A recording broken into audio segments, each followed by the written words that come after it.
তনুজা, তনুজা, তনুজা, সামনে একটা সাধারণ মেয়ের কাছে আমি হেরে যাচ্ছি। কি আছে এই মেয়েটার মধ্যে যা আমার মধ্যে নেই? মেয়েটি কি আমার থেকেও সুন্দরী, আমার থেকেও বেশি এডুকেটেড, নাকি ওই তিশা চৌধুরীর থেকেও বেশি স্মার্ট? কোনটা?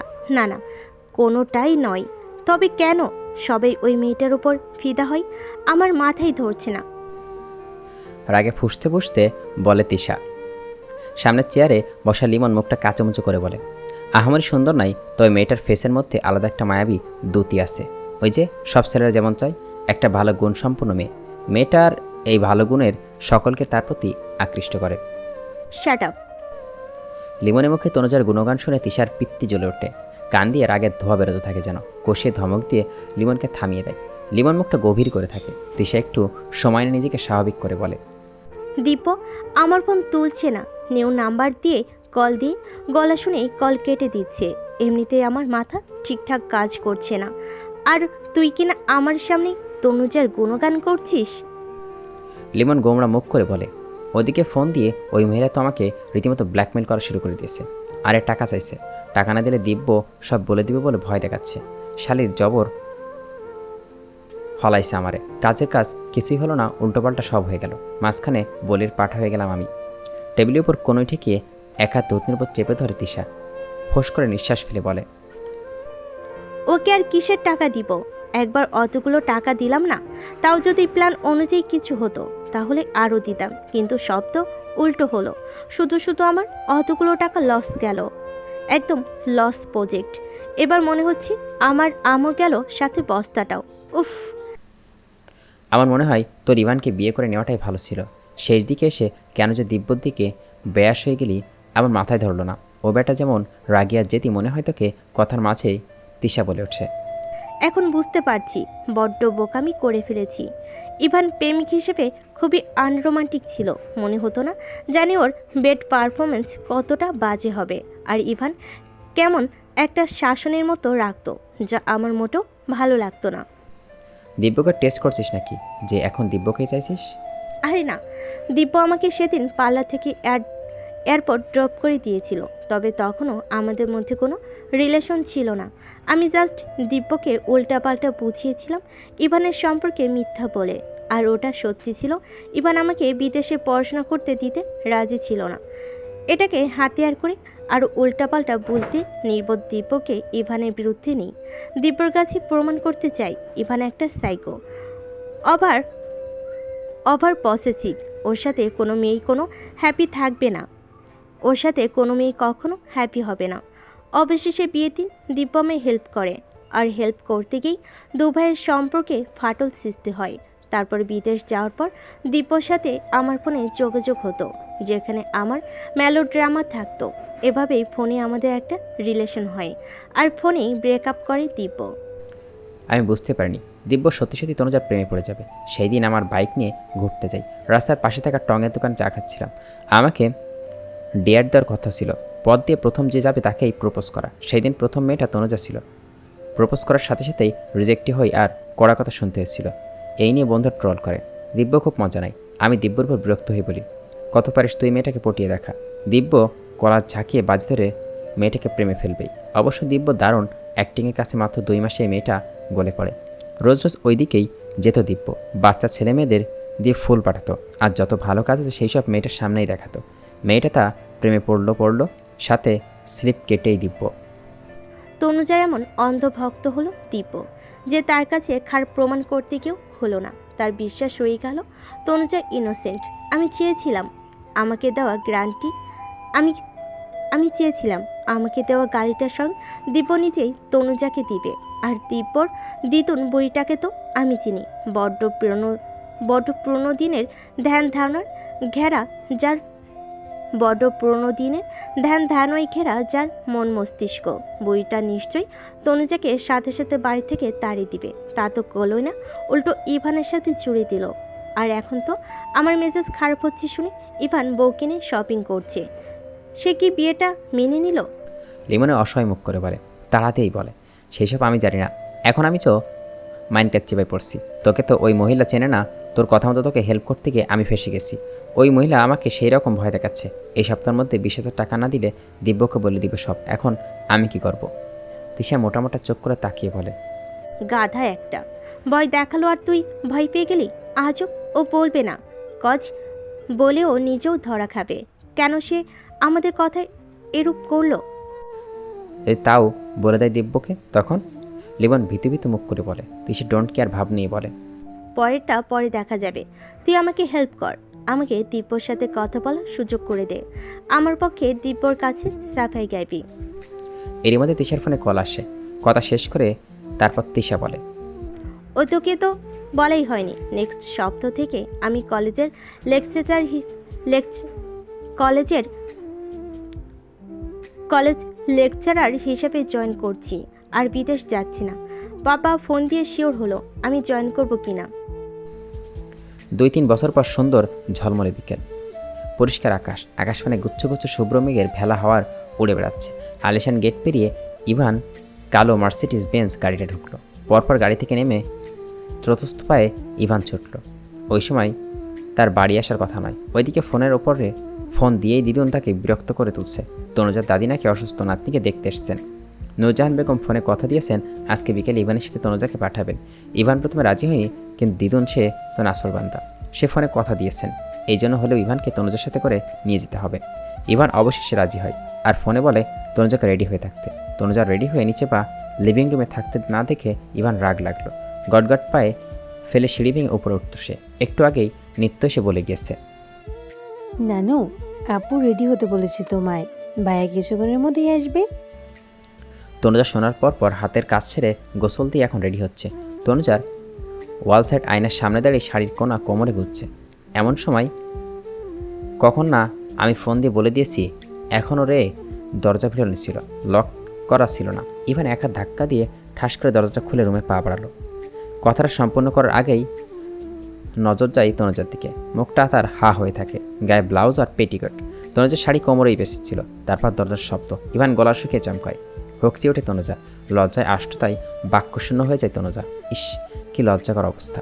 সাধারণত এই রুমে কেউ আসে না, তাই তার অতটা খেয়াল হয়নি। আর খুব প্রয়োজনে কেউ আসলেও নক করে আসে। তনুজার তড়িৎ গতিতে শাড়িটা তুলে দুহাত আড়াআড়ি করে বুকটা জড়িয়ে নেয়। সাথে সাথেই উল্টো দিকে ঘুরে দাঁড়ায়। ইভান শরীর ফিরতেই ফাঁকা ঢোক গিলে নেয়। পরিস্থিতি স্বাভাবিক করতে তারা দিকে বলে, আমি নিচে ওয়েট করছি, তুমি ফার্স্ট আসো, তোমার ড্রপ করে দিয়ে আমি অফিসে যেতে হবে। তনুজার নিঃশ্বাস ওঠানামা করছে, মুখ দিয়ে রা শব্দটিও বেরোচ্ছে না। উল্টো থেকে ঘুরে দাঁড়িয়ে মাথাটা কাত করে হ্যাঁসযোগ জবাব দেয়। ইভান রুম থেকে যেতেই কড়া ম্যান পারফিউম সুঘ্রাণটা মিলিয়ে আসে। তনুজা এই ঘ্রাণটার সাথে এই কয়দিনে বেশ পরিচিত হয়েছে। লোকটা রুমে থাকলেই রুমটাই এই ঘ্রাণটা ছড়িয়ে থাকে, রুমের বাতাসে মিশে থাকে ঘ্রাণটা। একটু সময়ের জন্য ছিল না, তাও ঘ্রাণটা তনুজার নাসার বন্ধে পৌঁছে গেছে। ইভানের প্রথম টের পেয়েছে তনুজা তড়িঘড়ি করে এসে দরজা আটকে দেয়। লম্বা লম্বা শ্বাস ফেলে নিজেকে স্বাভাবিক করে বলে। তনুজা চকলেট কালারের সিল্কের শাড়ি পরছে, শ্যাম্পু করা ভেজা কোমর সমান চুলগুলো ছেড়ে দেওয়া, শাড়ির আঁচল ডান বগলের গলিতে সামনে টেনে রাখা, এক হাতে কচি আগলে সিঁড়ি দিয়ে আলতো পায়ে হেঁটে নামতে থাকে। ইভান সোফায় বসে ফোন স্কল করছিল। তনুজা সিঁড়ি দিয়ে নামতে নামতে ইভানকে স্কন করলো। সাদা শার্টের উপরে কালো ব্লেজারের বোতামগুলো খোলা, কালো প্যান্ট আর কালো শু, শ্যামবর্ণের মুখ খোঁচা খোঁচা দাড়ি, সিল্কি চুলগুলো কপালের উপরে সে ঘেমে লেপ্টে রয়েছে। তন্নির মধ্যে নূরজাহানের গলার স্বর ভেসে আসলো। সেখানে লিভিং রুমেই বসেছিল। এই তো নাতবউ রেডি হয়ে আসছে। ইভান চোখ তুলে এক পলক তনুজার দিকে তাকায়, পরপর উঠে দাঁড়িয়ে দুহাতের উপরে বেজার টেনেটা ঠিক করে। নূরজাহান ইভানকে উদ্দেশ্য করেই বলে, দাদু ভাই, প্রথম শ্বশুরবাড়ি যাচ্ছ, মিষ্টি আর ফলমূল নিয়ে যেও, কিন্তু তোমরা এখনকার ছেলেপুলে শিক্ষিত হলেও এইসব ব্যাপারে কাণ্ডজ্ঞান জানাশোনা নেই বললেই চলো। খালি পারো টাকা খরচ করতে, হারাম গিলতে, যা বুদ্ধিশুদ্ধি কমিয়ে ফেলে, সাথে পাপ কাজে উৎসাহিত করে। ইভানের সাথে তনুজাও বুঝলো। দিদুন মদ খাওয়াকে নিঃসূক্ষ্ম খোঁচা দিলেন। ইভান হাহু কিছুক্ষণ না বলে লম্বা কদম ফেলে হাঁটছে। তনুজা নূরজাহানের সামনে দাঁড়িয়ে সৌজন্য করতে নম্রস্বরে বলল, দিদুন আসি। আচ্ছা যাও, সন্ধ্যার পরে চলে এসো, কিন্তু বেশি রাত করো না। নেহাত তোমার দাদা অসুস্থ, তাই যেতে দিচ্ছি। তাছাড়াও অমন বাপের বাড়ি, আমার বাড়ির বউকে কুসিম কালেও যেতে দিতাম না। তনুজার মুখটা ফ্যাকাশে হয়ে যায়। ইভান ড্রাইভ করছে, পাশে বসে তনুজা খোলা চুলগুলো বাতাসে উড়ে এসে বারবার ইভানের মুখের উপর পড়ছে। শ্যাম্পু করা চুলগুলো গন্ধটা কেমন মাদকতার মতো ঠেলছে। ইভানের ভেতরে কেমন শিহরণ জাগাচ্ছে। পাশে পাশে রমণীকে এইসব খেয়াল করছে। তার দৃষ্টি তো জানালা দিয়ে বাহিরে। জানালা দিয়ে তাকিয়ে কোন ধ্যানে কাছে আছে আল্লাহ মানব। ইভান থেকে থেকে হাত দিয়ে মুখ থেকে চুলগুলো সরিয়ে দিচ্ছে, আর পরপর বাতাস এসে মুখে আশ্রে পড়ছে। এতে ইভান বিরক্ত লাগছে না। ইভানের কেন জানি তনুজাকে চুল বাঁধতে বলতে ইচ্ছে করছে না। ইভানের মনে তার সাথে বেইমানি করছে। এই মাদকতা মেশানো ঘ্রাণটা তার নিতে ইচ্ছে করছে। কেমন অদ্ভুত শিহরিত হচ্ছে তার তনুমন। গাড়ি হঠাৎ জ্যামে আটকায়। গরম লাগছিল। ইভান শার্টের উপরে 3টা বোতাম খুলে দেয়, পরপর এসি অন করে দেয়। গাড়িতে বসা তিশা জ্যামে পড়ে বিরক্তটা অস্পষ্ট সে আওড়ায়। দেখ, এই জন্য এই শহরটা বিরক্ত লাগে। যে কয়েক মিনিট রাস্তা হয় তার থেকেও ডাবল সময় জ্যামে বসে থাকতে হয়। এই বলে ঘাড়টা কাঁধ বাম দিকে ঘোরাতেই থমকায়। দু হাতে চোখ ডলে নেয় সে। তারপর গাড়িতে রংটাতেও নজর গোলায়। হ্যাঁ, সে যা দেখছে আর ভাবছে তা সত্যি। তিশা অস্পষ্ট স্বরেই বলে, ইভান, ওটা ইভান না? হ্যাঁ, ইভানই তো। তিশা জানালার দিকে মুখটা এগিয়ে দিতে থাকে। ইভান এক হাতে চুলগুলো ব্যাকফ্ল্যাশ করছে। ছেলেদের চিরচারিত স্বভাব এটা। তিশার দৃষ্টি আটকে যায়। শ্যামবর্ণের মুখে খোসা খোসা দাড়ি, গায়ের সাদা কালো ড্রেস আপ, হাতে কালো ঘড়ি। উফ, দারুণ আকর্ষণীয় লাগছে ইভানকে। ইভানকে আগের থেকেও সুন্দর হয়েছে, নাকি তার চোখে আজ একটু বেশি আকর্ষণীয় লাগছে? এই শ্যাম রংটাই তো সে অপেক্ষা করছে। তবে আজ মনে হচ্ছে ইভানের সাথে এই রংটাই পারফেক্ট। লম্বাটে মুখ, চোখ, নাক, গভীর অ্যাটিটিউড। তিশা যখন ইভানকে দেখতে ব্যস্ত, সেই সময় নজর যায় পাশের সিটে বসে তনুজার দিকে। তবে তনুজার মুখ ঘুরিয়ে জানার দিকে, রাস্তায় মুখ দেখতে পায় না সে। তিশার ধারণা করে নাই ওটা নিশ্চয়ই তনুজাই হবে। তিশার হঠাৎ আফসোস হয়, তনুজা সিটটাই তো তার বসার কথা ছিল। ওই সিটটায় সে তো বেশ কয়েকবারও বসছেও। তিশার কোথাও জ্বলতে লাগলো। তিশা নিকৃষ্ট দাঁত বসিয়ে ভাবে, ইভান কি ঘাড় ঘুরিয়ে এক পলক এদিকে তাকাবে? আর যদি তাকাই, তাহলে তাকে দেখে কি রিয়াকশন হবে? বাড়ির মেইন গেটে ফটকের একপাশে ছায়ায় দাঁড়িয়ে নীতি। ফর্সা গায়ে হলুদ কামিজ, সাদা চুড়িদার আর সাদা ওড়না। ওড়নাটা কাঁধের উপর দিয়ে এক সাইডে রাখা। হাত দুটো একসাথে করে সে রাস্তা বরাবর উকি দিতে রিক্সা খুঁজছে। এমন সময় শব্দ করে পেছন থেকে দিব্যকে দেখতে পাই, যে কিনা বাইকে চড়ে বসে চাবি দিয়ে চালু করছে। দিব্য অপদমস্তক নজর বোলা নীতি। কালো শার্ট ছেড়ে দিয়ে পরা, ওপরে 3টা বোতাম খোলা, সেটাই লোমহীন ফর্সা বুকটা ছাতি দেখা যাচ্ছে। শার্টের আস্তিন কোন অবধি গোঠানো, কলার গার্বেন্টেন কালো ক্রেটস। নীতি চাহনি হঠাৎ শীতলতায় কেমন সেয়ে যায়। এক পলক ঠান্ডা বাতাস যেন শুয়ে গেল নীতির তনুমনে। কিছু ভেবে নীতি চোখ পাতায় পিটপিট করে ভাবে, বেটা, কোনো শোক সময় যাচ্ছ নাকি? পুরো কালো মার ড্রেস আপ। ঠোঁট কামড়ে আনমনে হাসি নীতি, ফের মনে মনে আওড়াই। তবে বেটাকে এই লুককে একটু বেশি হ্যান্ডসাম লাগছে। উফ, হাই মেম্বার যাবা। নীতি ধূপধাপ পা ফেলে এগিয়ে যায়। দিব্য এক পলক তাকিয়ে দেখে ভ্রু বাকি ইশারায় বোঝায় কি। নীতি ফট করে দিব্যকে বাইকে বসতে বসতে বলে, আমাকে নীলক্ষেত ড্রপ করে দিবে? অনেকক্ষণ ধরে দাঁড়িয়ে আছি, রিক্সা টিক্সা কিছুই পাচ্ছি না। দিব্য বাইক বন্ধ করে ফট করে এক লাফে নেমে দাঁড়ায়। সরু চোখে তাকিয়ে হাত নাড়িয়ে গলার আওয়াজ তুলে বলে, নাম নাম নাম নাম বলছি, আমি ওদিকে যাচ্ছি না, তাই সম্ভব না। নীতি গোমরা মুখ করে বলে, আর রিক্সা পাচ্ছি না জন্য তো তোমাকে একটু বললাম, তা না হলে অনেক সময় যে লিভ দিতে চাইলেও তোমার বাইকে জড়তাম না। ওই রোদের মধ্যে কখন থেকে দাঁড়িয়ে আছি, রিক্সা দেখা মিলছেই না। বাড়িতে যা। গাড়ি আমার জন্য আমার শ্বশুর রেখে গিয়েছে নাকি? আজব। ফালতু কথা বলে টাইম ওয়েস্ট না করে জলদি নাম। আমি তোর বাইকে চড়ে নিয়ে যেতে পারবো না, নাম তুই। এক হাত কোমর রেখে দিব্য বলে। নীতি ঠোঁট উল্টে বলে, আরে সত্যি বলছি তো, বাড়িতে দুটো গাড়ি। একটা ইভান ভাই তার বউকে নিয়ে শ্বশুর বাড়ি গেল, আরেকটা গাড়িতে মামার কাছে, মামা নিয়ে অফিসে গিয়েছে। দিব্য ঠোঁট গোল করে ফেস করে নিঃশ্বাস ফেলে বাইকে বসলো। বাইক স্টার্ট দিতে থাকে। বাইক চলছে পিছের রাস্তা দিয়ে। কিছুক্ষণ পর পেটে মেয়েলি হাতে স্পর্শ পেয়ে দিব্য সুরসুরি রাখলো। নীতি এক হাত দিব্যর পেট পেঁচিয়ে ধরেছে।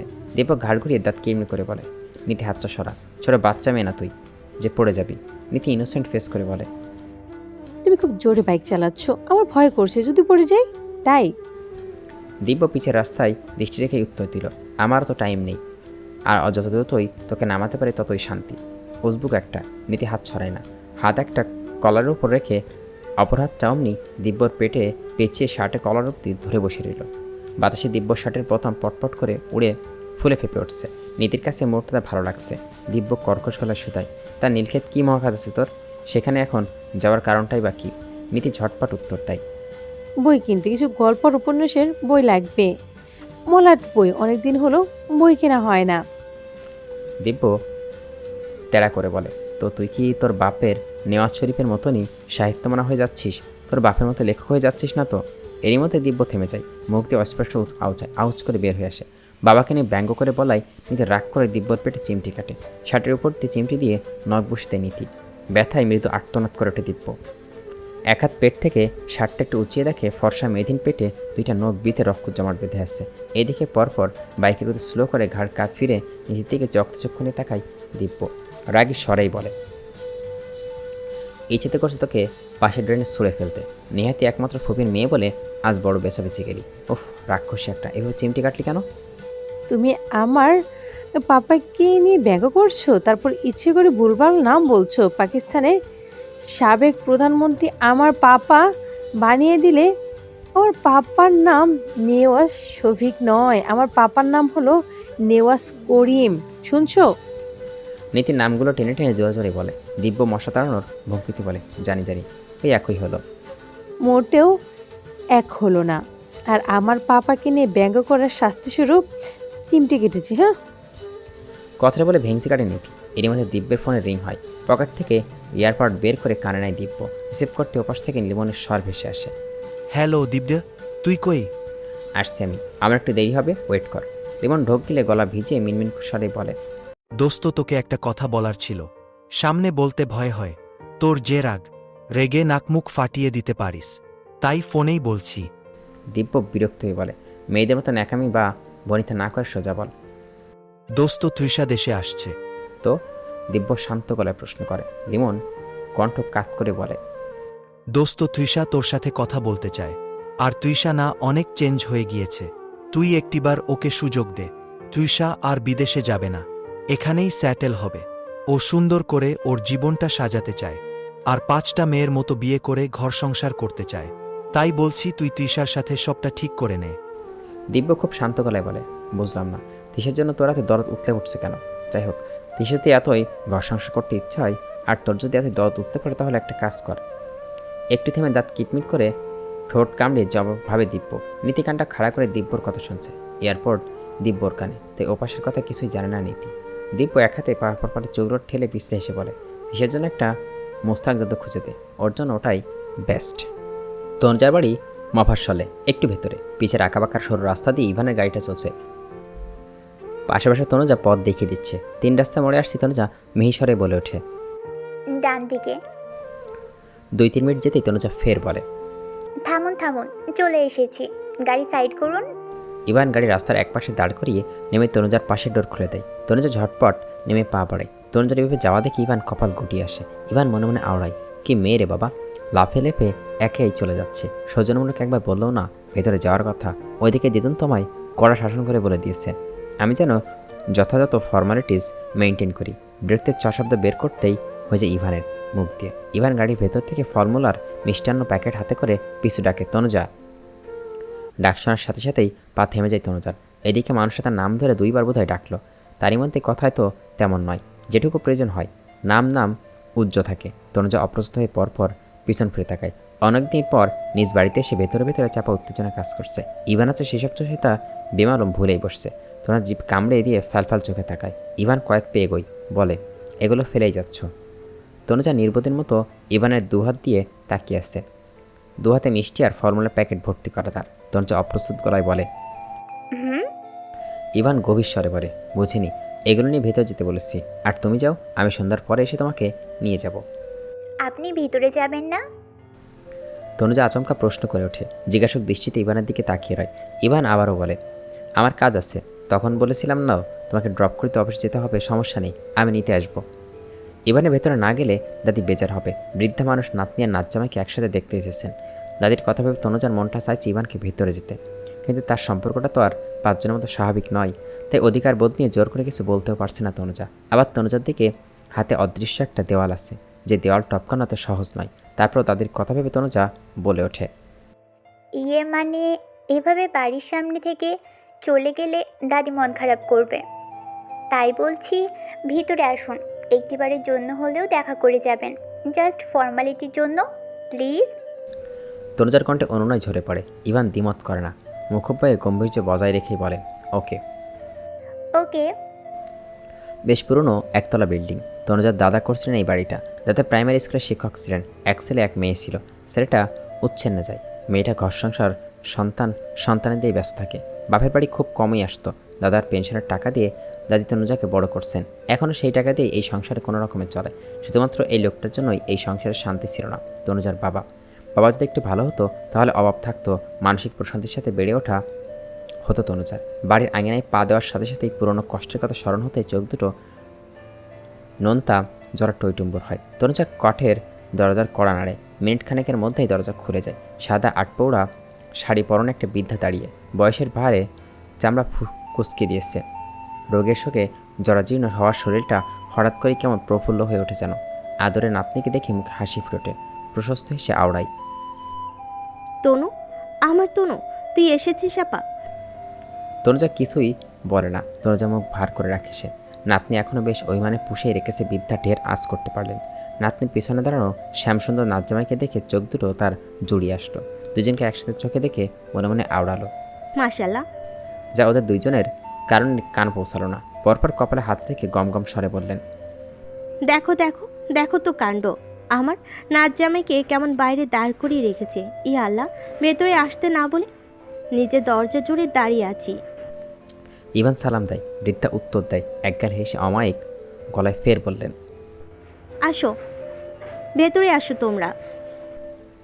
কোথায় বসতে দেবেন ঠাউর করতে পারছেন না বৃদ্ধা। খুঁজতে যেন আত্মরা হয়ে গেছেন। কাঠের একটা চেয়ার নিজেই টেনে মুছে দিলেন। এমন সময় তনুজাকে দাদির হাত থেকে কাপড়টা ন্যাকড়াটা হাতে নেয়, মুখটা ভার করে বলে, বসো তুমি, আমি করছি। তোমার না শরীর খারাপ?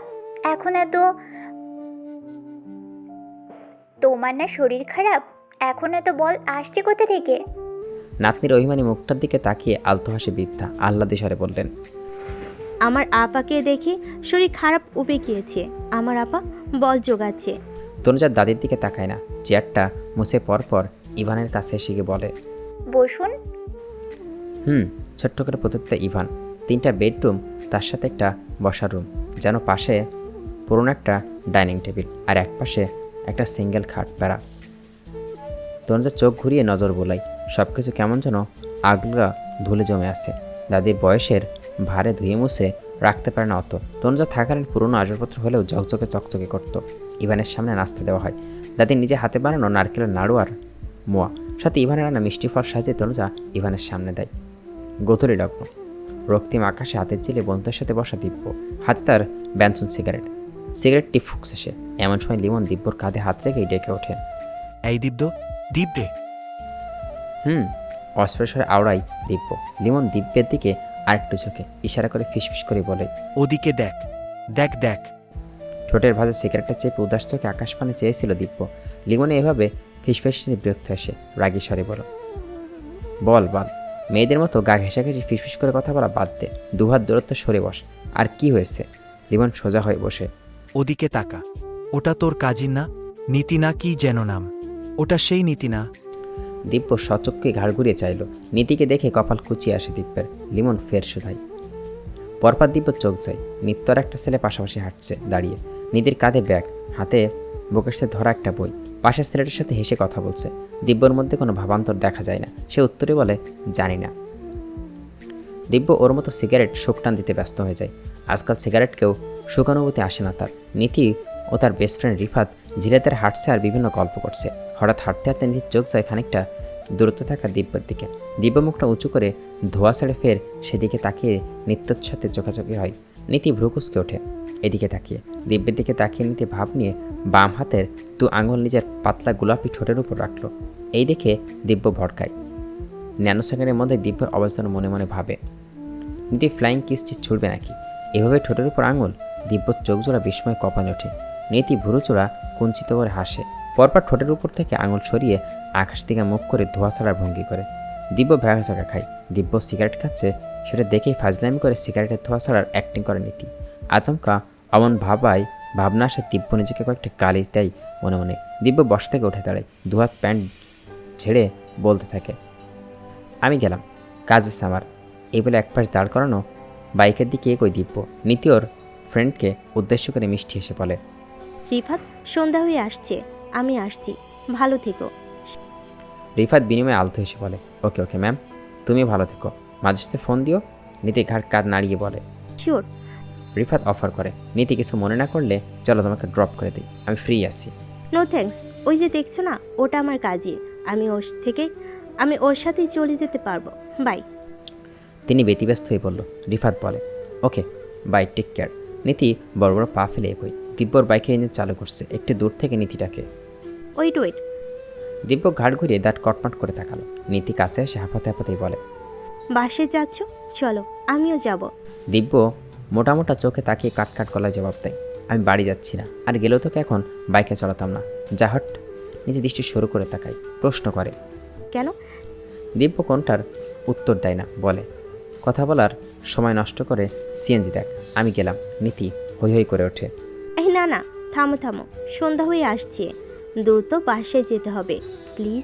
প্লিজ। No never. হোয়াই? দিব্য যাতে দাঁত পিষে বলে, I am not interest to say you. বলতে হবে না, জলদি নিয়ে চলো, তাতেই হবে। বললামই তো, সিএনজি দেখ, ধমক দিয়ে বলে দিব্য। নীতি বলে, টাকা নেই, ভাড়া হবে না। বই কিনতে গিয়ে সব টাকা শেষ হয়ে গিয়েছে। ব্যাগ ভর্তি বই, এই দেখো হাতেও। হাতের বইটা তুলে ধরে দিব্যর সামনে। নীতি হাতে শীর্ষবিন্দু মুখোপাধ্যায়ের দূরবীন বই। দিব্য ভ্রু নাচে বলে, মিথ্যা বলা বাদ দে, আমাকে না দেখলে তখন কি করতিস? আমি না থাকলে বাসায় যাওয়া লাগতোই না। দিব্য পরপর বাইক স্টার্টে যেতে থাকলো। সুন্দর করে টাকা নেই মিথ্যাটা বললেও লাভ হলো না। নীতি পা হাত পা ছুঁড়ে কাঁদ আঁকাতো ফেস করে বিবৃ করে বলে, খাটাস একটা, কিছুই বুঝে না। নীতি গাল ফুলিয়ে রাস্তার পাশে দাঁড়ায়। এমন সময় বাইকের হর্ন শুনে চকিতে তাকায়। দিব্য বাইক নিয়ে ফিরে আসে। নীতির সামনে বাইক থামিয়ে আদেশের সুরে বলে, ওঠ। নীতি খুশিতে গদগদ হয়, তবে বাইকের কপর ট্রাক দেখিয়ে মুখে ভার করে রাখে। গাল ফুলিয়ে বলে, লাগবে না, তুমি যাও, আমি একাই চলে যাব। দিব্য ধমক দিয়ে তিরিক্ষের গলায় বলে, নাটক বাদ দিয়ে উঠে বস। আর একটা কথা বললে কিন্তু তোকে সত্যি সত্যি ফেলে রেখে যাব। আর দিদুন কানে এ খবর দিয়ে দিব, তার আদরের নাতনি একটা ছেলের সাথে ঘোরাঘুরি করছে। নীতি থমকায়, বিস্ময় নিয়ে ঠোঁটা ওড়ায়। হোয়াট? এটা নানু আপুকে বলার কি আছে? ও আমার ফ্রেন্ড, জাস্ট ফ্রেন্ড। তুই উঠবি নাকি আমি চলে যাব? এই বলে দিব বাইক চালু করে। নীতি তড়িঘড়ি করে উঠে বসে। ফাঁকা ঢোক গিলে বলে, সবসময় এমন ধমকিয়ে কথা বলে কেন? একটু ভালো করে বলতে কি সমস্যা তোমার? আর ও আমার জাস্ট ফ্রেন্ড। মাধ্যমিক উচ্চ মাধ্যমিক একসাথে দিয়েছি আমরা। ও বুয়েটে পড়ে। নীলক্ষেতে বই কিনতে গিয়ে হঠাৎ ওর সাথে দেখা, অনেক দিন পর দেখা, তাই ঘুরতে ঘুরতে এখানে আসা, ব্যাস এতটুকুই।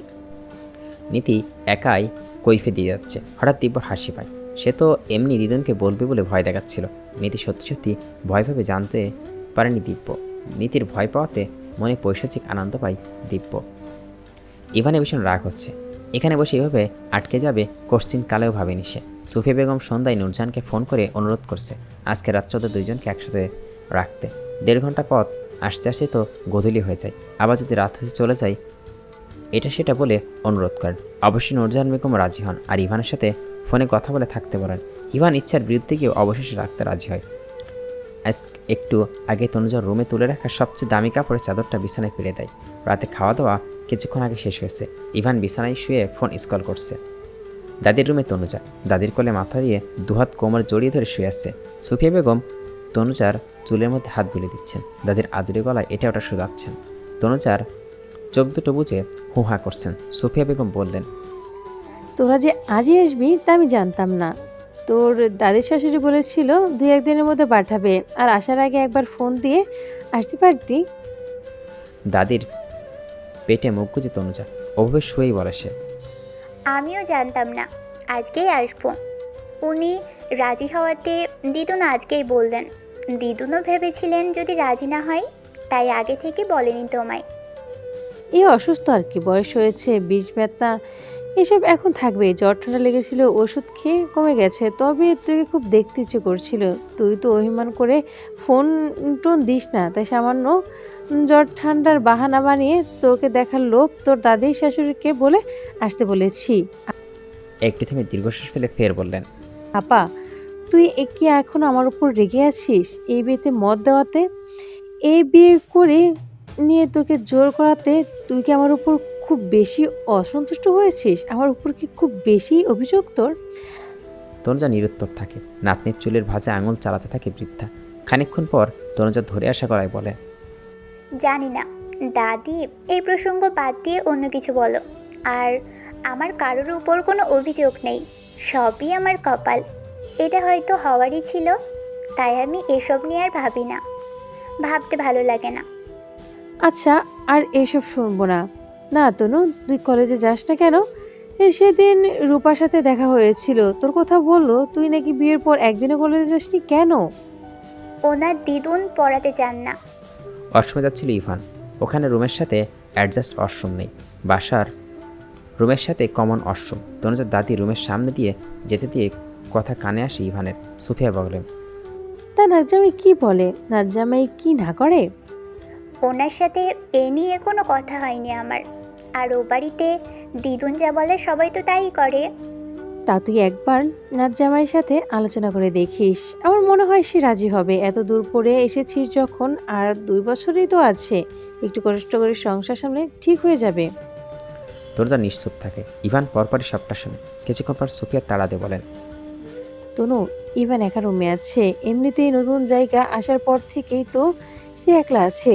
তুই রান্না বান্না করলি, আবার খাওয়ার পর আমার কাছে আসছিস, যা রুমে যা তুই। তনুজার দাদি পেটের মুখে এটাই বলেন। আজ তোমার সাথে থাকবো।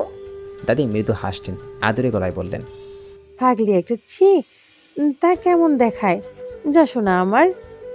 কিছুকাল পর তনুজা উঠে দাঁড়ায়। সুফিয়া তনুজার হাতের একটা নতুন লুঙ্গি আর গেঞ্জি ধরিয়ে দিয়ে বলে, না জামাইকে এটা দিও, রাতে পরে শুবে। কাপড় চোপড় তো কিছুই আনেনি, শার্ট প্যান্ট পরে ঘুমবে কিভাবে? তনুজা কপাল খুঁজকে ফেলে। লুঙ্গি? উনি এসব পরবে? মনে মনে বলে, তনুজা, তবে আর বাড়তি কথা না বলে লাভ নেই। যদি পরে এভাবেই বিরক্ত করে না সে। তনুজা হাতে পা বাড়ায়। তনির মধ্যে দাদি জড়তা নেই বলে, তোর বাবার সাথে একটিবার কথা বলবি না? খাওয়ার সময় তোর কথা বলতে তোকে দেখতে চাইলো একবার। বাবা ঘন্টাখানেক আগেই বাড়ি ফিরছেন। তনুজার তারপর আরেকটিবার রুমে যায়নি। এই রুমে সে ছিল। বাবা নামক মানুষটির জন্য তনুজা আজ এত রাত্রি কাটাতে রাজি হচ্ছিল না। অবশ্যই দাদি সরল আবদার রাখতে সাতটা কাটাতে রাজি হয়েছে। ওই মানুষের মুখ দর্শন করতে ইচ্ছা হয় না তার। নরম তনুজা মুহূর্তে কেমন শক্ত পাথর বনে যায়। দৃঢ় কণ্ঠে বলে, না, তাকে বলে দিও জন্ম দিলেই বাবা হওয়া যায় না। বাবা হতে গেলে কিছু দায়িত্ব পালন করতে হয়। সে তো দায়িত্ব পালন দূর, বরং তার জন্যই আজ আমার এই অবস্থা। আমার সাথে যা যা ঘটেছে এর পিছনে দায়ী যদি কেউ থাকে, তবে আমার মনে হয় সে দায়ী। তার কারণেই এই বাড়ি ছাড়তে হলো আমায়। অন্যের বাড়িতে আশ্রয় নেওয়া কখনোই সম্মানের নয়। তারপর উফ, বাবা তো দূর, সে তো একজন মানুষই নয়। ঘৃণা নিয়ে বলে তনুজা। থেমে গেল গলার স্বর, আর একটু কঠিন ফের বলে, তাকে বলে দিও আমি কখনো তার মুখও দেখতে চাই না। আমি শুধু আমার মায়ের মেয়ে। আমার চোখের সামনে এখনও আমার হারানো মায়ের কষ্টের ছবি ভাসে। আমার নিজের সাথে ঘটা সবটার জন্য তাকে ক্ষমা করতে পারলেও আমার মাকে করা অত্যাচার, যার সাক্ষী আমার 2 চোখ, এই জন্য হয়তো কখনোই তাকে ক্ষমা করতে পারবো না আমি। তনুজা আর বাক্যবাই করলো না, প্রস্থান করে। তনুজা রুমে গিয়ে দেখে ইভান বিছানায় হেডে বালিশে হেলান দিয়ে সে ফোন স্কল করছেন। তনুজা হালকা এঁকে সে এম করে। ইভান চোখ তুলে তাকায়। তনুজা বিছানায় থেকে খানিকটা দূরত্বে দাঁড়িয়েই বলে, বাড়তি পোশাক তো আনা হয়নি, আর শার্ট প্যান্ট পরে ঘুমোতে অসুবিধা হবে, তাই এগুলো দাদি আপনার জন্য পাঠালেন। ইভান উঠে বসে। তনুজার হাতের দিকে ভ্রুকুটি করে তাকায়। তনুজার বিছানার একপাশে নামিয়ে রাখতে রাখতে বলে, এগুলো নতুন, এখনও ইউজ করা হয়নি, আপনি চাইলে পরতে পারেন। লুঙ্গি আর স্যান্ডো গেঞ্জি। ইভানের কপালের ভাঁজ দেরি হয়। চোখ দুটো কপাল তুলে দাঁতের দাঁত চেপে বলে, হোয়াট, মাথা খারাপ হয়েছে তোমার? আমি কখনো লুঙ্গি পরেছি? আশ্চর্য, লাগবে না এইসব, নিয়ে যাও, আমি এমনি থাকতে পারবো, সমস্যা নেই। তনুজা মিনমিন স্বরে বলে, আপনার ইচ্ছে, তবে এখানে থাকলো ভেবে দেখতে পারেন। এই পোশাক পরেই আবার কালকে যেতে হবে, রাতে শুয়ে থাকলে গুছিয়ে যাবে। ইভানের গায়ে সাদা শার্ট ছিল, ব্লেজার আলনার সাথে ঝুলানো। তনুজার কথাটাও যুক্তিযত। ইভান মাথা চুলকিয়ে ভাবে কি করবে। তনুজা কাঠের আলমারি খুলে প্লাজো আর কামিজ নিয়ে বেরিয়ে যায়। ইভান গেঞ্জিটা হাতে করলো। সাইজ অনেক বড়, নিশ্চয়ই খুব ঢিলেঢালা হবে। পড়তে ইচ্ছে করলো না তার। লুঙ্গিটা হাতে নিয়ে ইভান তনিমদের শাড়ি চেঞ্জ করে 3 পিস পরে রুমে আসে তনুজা। তনুজার দিকে তাকায় ইভান, মনে মনে আওড়ায়, সেদিন তো শাড়ি পরা নিয়ে বলেছিলাম, আজ লুঙ্গি পরলে আমার মান সম্মানে 12টা বাজবে, লুঙ্গি খুলে যাবে। না না, লুঙ্গি ইম্পসিবল। ইভান হালকা কেশে বলে, ওগুলো রেখে দাও, লাগবে না, লুঙ্গি ঠিকঠাক পরতে পারবো না, সে প্রবলেম হবে। তনুজা বেল্ট থেকে লুঙ্গি গেঞ্জি সরিয়ে রাখে। ইভানের গরম লাগছিল, মাথার উপর ফ্যানটা ক্যাসক্যাস শব্দ তুলে ঘুরছে, বাতাস গায়ে খুব কমই লাগছে। ইভান পরপর শার্টের বাতম খোলা রেখে শার্ট খুলে ফেলে বলল। হঠাৎ পেছন ফিরে তাকাতেই তনুজা অস্বস্তি হয়। তনুজার দৃষ্টি যায় ইভানের উদাম দেহে। শার্টটা খুলে এক হাত নিয়ে উঠে রাখতে যাচ্ছিল। তনুজা পেছন ঘুরে দুইজনের সামনাসামনি পড়ে। ইভান এভাবে সামনে দেখে তনুজা অবচেতন মন অনেক কিছুই ভেবে নেয়। তনুজা রুমে বুকটা ধুকধুক করছে, কাঁপছে, বুকের ভেতরে ধুকধুক করছে। তবে তনুজার ভুল প্রমাণিত করে দিয়ে ইভান শার্টটা রেখে দেয়। পরপর প্যান্টের পায়ের কাছে কয়েক ভাঁজ দিয়ে গুটিয়ে রাখতে রাখতে বলে, নাও, এবার আপাতত প্রবলেম সলভ হলো, এভাবে থাকা যাবে। আর একটা রাতেরই তো ব্যাপার, রাতে বাইরেও যাচ্ছি না যে খালি গায়ে কারোর সামনে পড়তে হবে। ফ্যান খুব আস্তে ঘুরছে, মনে হচ্ছে না গায়ে বাতাস লাগছে, প্রচণ্ড গরম লাগছে। এভাবে শুয়ে পড়াই বেটার হবে। সকালে ঘুম থেকে উঠে শার্ট পরে নিব, তাহলে গোছানোর ঝামেলাও নেই। তনুজা কিছু বলে না, দৃষ্টি নত করে থাকে সে। কিছু পল বড় বড় শ্বাস ফেলে লাইট নিভিয়ে শুয়ে পড়ে। ও বাড়িতে খটকা এই তুলনায় অনেকটাই বড় সড়ো। তারপর দুইজনের মাঝে বড় একটা কোলবালিশ। এই রুমের কোলবালিশ নেই, এখন দাদির রুম থেকে কোলবালিশ আনতে যাওয়া সম্ভব নয়। তনুজার কেমন হাঁসফাঁস লাগছে। ইভানের চোখে মুখে ঘুম আসছে না। দুইজনে চুপচাপ উল্টো দিকে ফিরে শুয়েছে। দুজনে মাঝে মাঝে কেমন অস্থিরতা কাজ করছে। ইভান রোজকার অভ্যাস আজ একটা জিনিস বাদ পড়ছে। ইভান ধরে নেয় সেজন্য বোধহয় এমনটা লাগছে তার। ওইদিকে তনুজা শুয়ে নড়াচড়া করছে, চোখ খিসে বন্ধ করলেও আজ তার ঘুম আসছে না। ভোরের আলো ফুটছে অনেকক্ষণ আগে। সকালের এক ফাল সোনালি নরম রোদ পর্দার ফাঁকফোকর গলির রুমরয় ছড়িয়ে পড়ছে। তনুজার নিঃশ্বাস আটকে আসছে। ঘুমের মধ্যে নড়তেকেই নিজের উপরে ভারী অনুভব করলো। গলার দিকে কেমন সুরসুরি রাখছে। পেপিট করে চোখ খুলে তাকায় তনুজা। চোখ মেলে তাকাতে চোখ ধরে তার অস্বস্তির বিস্ময় বেরিয়ে আসে সহ্য হয়। ইভানের মাথাটা ওর বুকের উপর রেখে অপ্রস্তুত হয়। ইভান তনুজার আষ্টেপৃষ্টে জড়িয়ে ধরে আছে। শুধু তাই নয়, নিজের কোমর হাত দিয়ে এক হাত ইভানের পিঠ জড়িয়ে রাখা। এটা দেখে তনুজা আরেক দফা চমকায়। তনুজা তড়িঘড়ি করে ইভানের মাথাটা সরিয়ে অগোছালো বালিশের উপর দেয়। নিজের কোমর থেকে ইভানের হাত দুটো সরিয়ে নেয়। ফট করে উঠে বসে তনুজা। তনুজা দেখে ইভান ওপাশেই আছে, বরং সে নিজের বালিশ ছড়িয়ে ইভানের জায়গায় এসে পড়ছে। ঘন ঘন লম্বা শ্বাসটা নিজেকে স্বাভাবিক করে তনুজা। অবিচ্ছেদ্য খোলা চোলগুলো ত্রাস করতে খোপ করে নেয় সে। তামান্না ডায়াবেটিসের রোগী হয়, রোজ সকাল হাঁটাহাঁটি করে। মায়ের সাথে শখ করে দুই বোনও হাঁটছে। মাঝে মাঝেই মায়ের সাথে মর্নিং ওয়ার্কে বের হয় ওরা। কিছুক্ষণ হেঁটে নিধি দু হাতে কোমর চেপে ধরে নিচের দিকে ঝুঁকে হাঁপাতে হাঁপাতে পড়ে, উফ মামা, এত এনার্জি পান কিভাবে? আমি তো একটু হেঁটেই হাঁপিয়ে গেছি। মামা এখনও পুরোদমে হেঁটেই চলেছে। এদিকে আমার পা দুটো আর নড়তেই পারছি না। নিত্য আর নীতি বাড়ির সামনে রাস্তায় দাঁড়িয়েছিল। হঠাৎ একটা ছোট্ট টুনটুনি পাখিকে রাস্তার একপাশে ছোট্ট গাছে উঠে এসে বসে দেখে নিত্যর কিছু মনে পড়ে। নীতির বাহু ধরে ঝাঁকিয়েই বলে, উফ আপু, তোমাকে তো একটা কথা বলাই হয়নি। বাড়ির দক্ষিণ সাইডে কিছুদিন আগে খসখসে গাছে পাতায় টুনটুনির বাসা দেখেছিলাম। শুধু তাই নয়, 3টে ডিমও দেখেছিলাম। চলো তো গিয়ে দেখে আসি বাচ্চা ফুটেছে কিনা। পাখির ডিমের কথা শুনে নীতি কৌতূহল দমিয়ে রাখতে না পেরে বোনের সাথে দেখতে যায়। বাড়ির এদিক ওদিক ছোট বড় আগোছালো লতাপাতায় ভরপুর। নিত্য অনুসন্ধানী চোখ খসখসে গাছে খুঁজতে থাকে, তার পিছু নীতি। হঠাৎ নীতির মায়ের পায়ের তলায় কিছু একটা পড়ে। নীতি পা সরিয়ে তাকায়, একটা স্প্রে পাম্প বোতল দেখতে পায়। উচ্চক হয়ে আচমকা কেটস পরিত পা দিয়ে বোতলটা উল্টায় সে। বোতলটা গায়ে লেখা দেখে কপাল কুঞ্চিত হয় তার। নীতি দাঁত নিয়ে নিজেষ্ঠ চেপে ধরে অস্পৃশ্যর আওড়ায়, ক্লোরোফর্ম স্প্রে পাম্পস বোতল, এটি এখানে কি করে আসলো? কে ফেলেছে?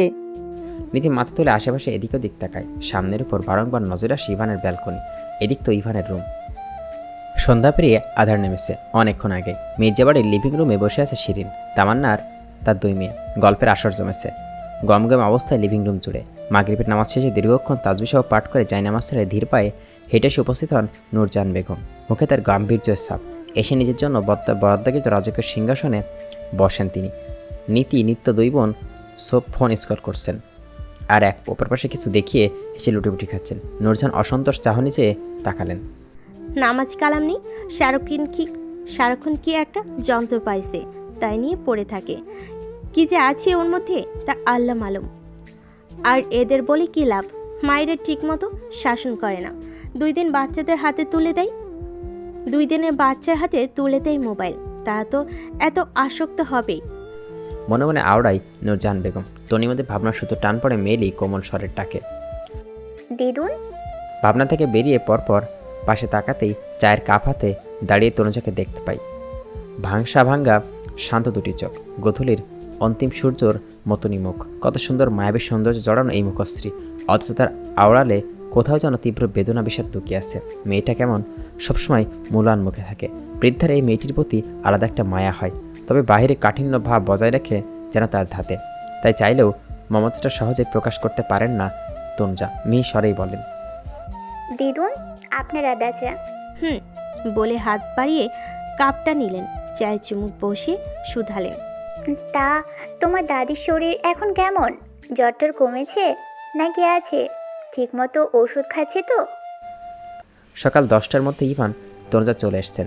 ইভান দ্রুতস্থ ফ্রেশ হয়ে অফিসে চলে যায়। তনুজা উত্তরে বলে, জ্বর সেরেছে, হালকা ঠান্ডা আছে, ওষুধ নিচ্ছে, এখন আলহামদুলিল্লাহ ভালো আছে।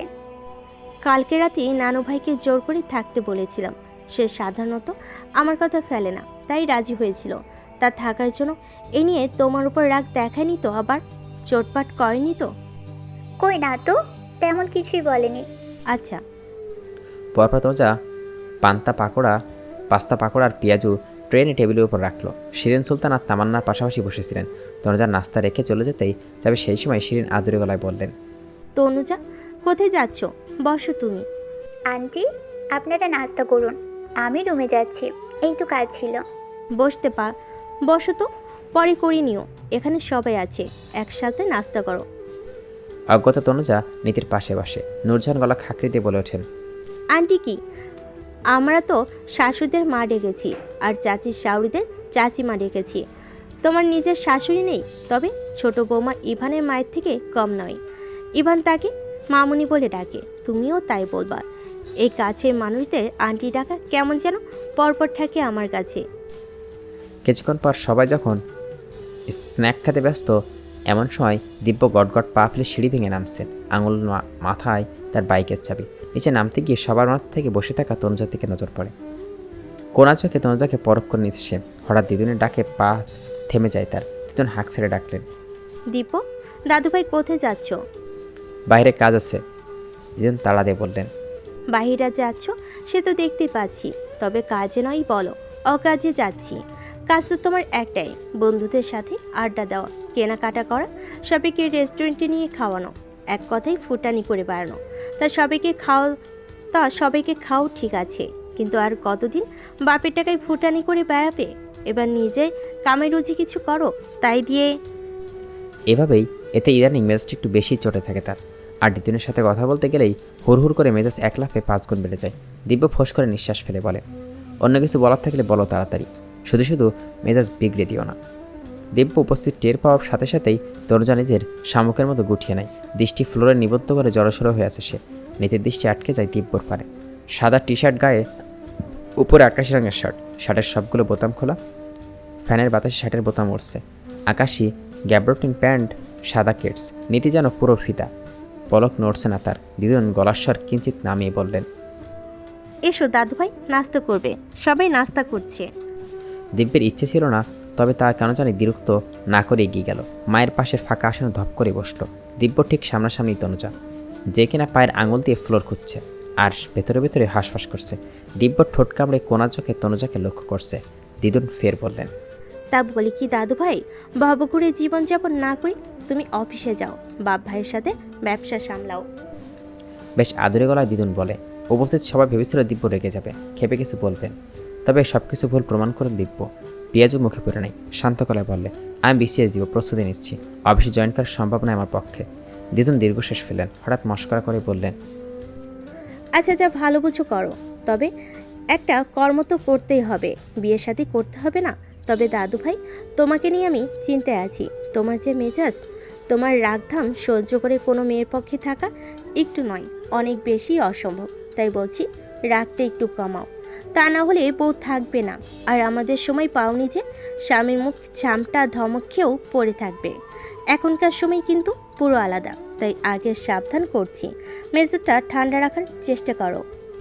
দিব্যর কপাল স্পষ্ট বিরক্তি দেখা, তবে কিছু বলল না সে। নিতে উঠে গিয়ে নূরজাহানের সোফায় হাতলের উপর বসে দুহাত গলা জড়িয়ে ধরে বলে, জানো নানু আপু, সাইকোলজি বলে যদি কোনো ব্যক্তি ঘন ঘন রেগে যায় তাহলে বুঝতে হবে তার জীবনে ভালোবাসার মানুষের প্রয়োজন। এই যে আমাদের ছোট মির্জা সবসময় রাগি মুটে থাকে, এর একমাত্র কারণ হলো তার জীবনে ভালোবাসার মানুষের বড্ড অভাব। তাই বলছি তাকে তাড়াতাড়ি বিয়ে দিয়ে দাও। আর হ্যাঁ, একটা ধৈর্যশীল মেয়ে খুঁজে বের করতে হবে, সাত চর দিলেও যে রাগ করবে না, আর কোনো কিছু যার গায়ে সহজে লাগে না, বকলেও হেসে উড়িয়ে দিবে, গায়ে মাখবে না। দিব্য নীতির চোখে চোখ গরম করতে চাইল। নীতি মুখ ভেংসি কাটে। ওদিকে নিত্য কপাল কুঁচকে সরু চোখে তাকিয়ে বলল, আপু, তুমি কি ইনডাইরেক্টলি তোমার নিজের কথা বলে? নীতি খুকুক করে কেসে উঠল। নিত্য বিজ্ঞের মতো মুখব্যয় করে বলতে থাকে, না মানে স্বয়ং তুমি নিজেই তো এই কোনো সম্পূর্ণ। এই যে মামা নিজেই বলে তোমার গায়ে গন্ডারের চামড়া, হাজার বকে বলো গায়ে তোমার লাগে না। নীতি থতমত খায়। তার এই লোক বোনটা হয়েছে আরেক পাকনা, সব কিছু তার গোয়েন্দাগিরির স্বভাব। নীতি চোখ পাকিয়ে বোনের দিকে তাকায়। বোনের কান মলে দিতে ইচ্ছে করছে। ইস, কি বেইজ্জতি! ক্র্যাশের সামনে কিনা তাকে এমন করে পচালো। তার নাকি গন্ডারের চামড়া। এর আগে খুবই নিতু কাচুমুচু গাছের সাথে ফাঁস দিতে ইচ্ছে করছে। পরপর নীতি নিজের মাথায় মনে মনে চাটি মারে। ফাঁস দেওয়ার জন্য সে আর গাছ পেল না কচু গাছ। নীতি পরপর সোজা হয়ে বসে, অল্প স্বল্প কপট রাগ দেখিয়েই বলে, নিত্য বেশি বেশি হচ্ছে কিন্তু। আমাকে বলছিস তুই নিজে কি? মামা যখন তোকে বকে তখন কত কি বলে, বলবো বলবো এবার সবার সামনে?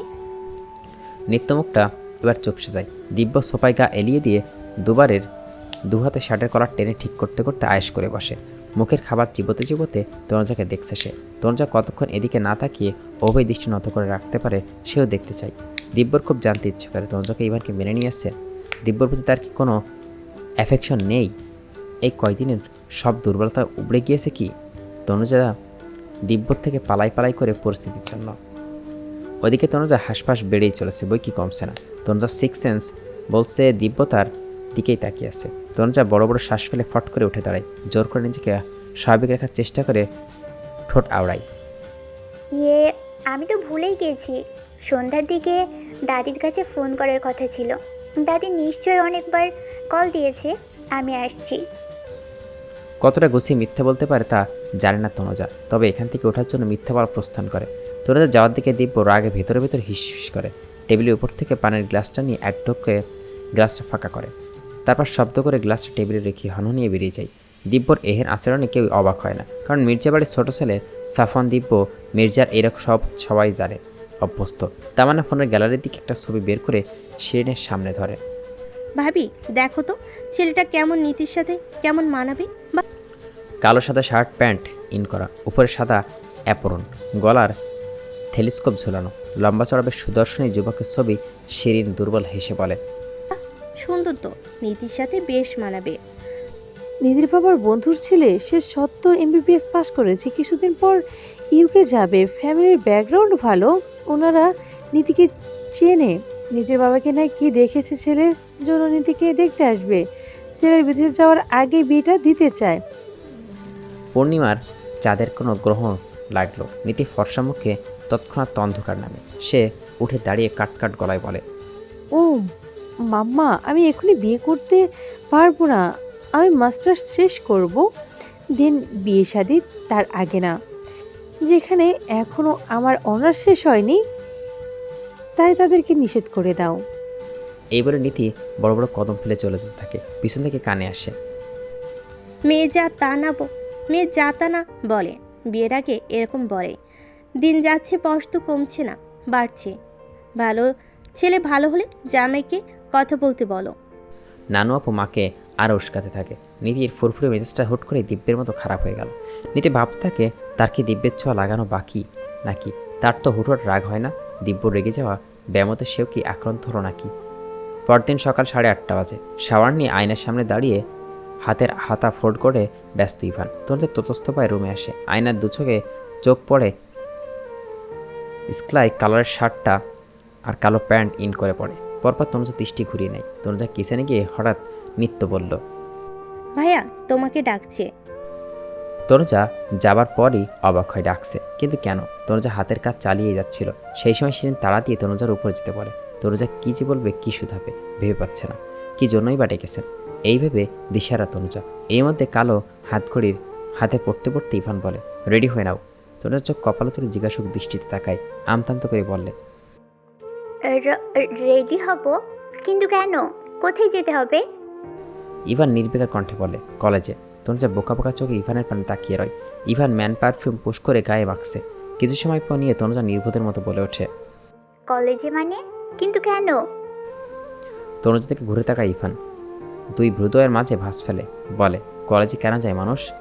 পড়াশোনার জন্য। তো তুমি সেই জন্যই যাবে? তনুজা এতক্ষণে বুঝতো, তবে কি ভেবে দ্বিধা পড়ল তনুজা। ঠোঁট আওড়ালো। মানে আপনার দিদুন তো কলেজে যেতে বারণ করেছেন, পড়াশোনা বাদ দিতে বলেছেন। দিদুন কি করছেন? কি বলছে এসব? শুনতে চাইছি না। তুমি পড়াশোনা করতে চাও কিনা তাই বলো।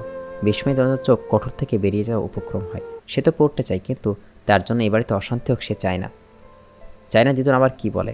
এই নিয়ে তো এক রাজ্য সমান ভয়ডর।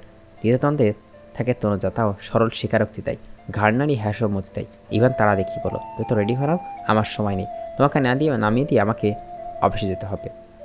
আপনার দিদুন? উনি যদি রাগ করেন?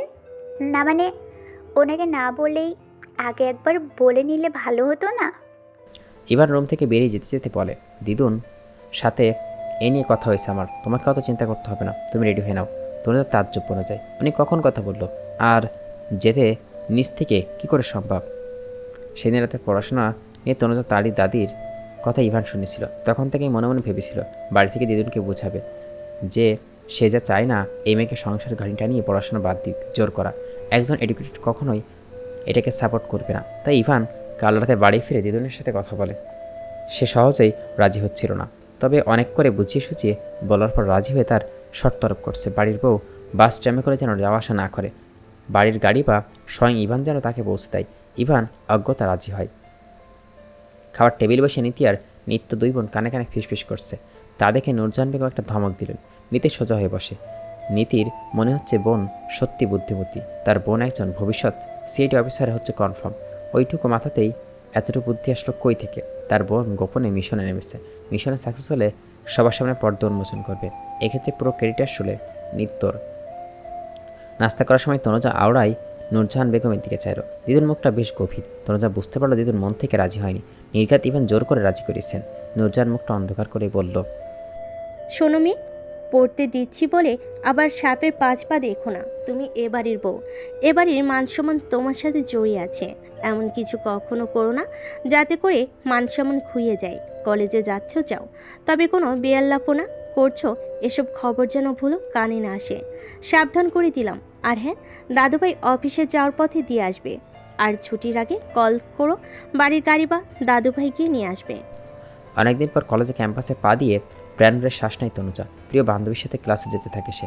পরপর 2টা ক্লাস শেষ হয়, আর একটা ক্লাস আছে। ক্লাস শেষ করতে নতুন জয়েন করা মিস রূপা এক্সাইটেড হয়ে বলতে থাকে, জানিস তো মাইকোলজির নিউ মিস না খুব সুন্দর, স্মার্ট, একেবারে ডানা কাটা পরিদের মতন। ছেলেরা তো এটিকে মেসেসের উপরে ক্রাশ খেয়ে বসে আছে। পড়া বোঝা বাদ দিয়ে অধিকাংশ ছেলেরা হাঁ করে তাকিয়ে থাকে। তবে মেসের ড্রেস আপ মার্জিত নয়, এছাড়া আমার ভালো লাগে।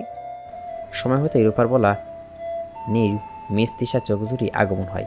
উঁচু হিলের খটখট আওয়াজ তুলে এক হাতে শাড়ির কুচি ধরে হাঁটছেন। তরুণজা রূপের কথার সাথে মিলল। হ্যাঁ, সত্যি দেখতে দর্শনধারী। তরুণজা পাশের বেঞ্চে বসা ছেলেকে লক্ষ্য করলো।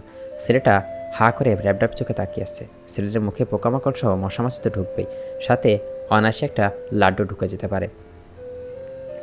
ওটা তিশা না, নাকি চোখের ভ্রম? ইভান বিড়বিড়ায়। পরপর তিশারও নজর চায় গাড়ির সাথে ঠেস দিয়ে দাঁড়িয়ে থাকে ইভানের দিকে।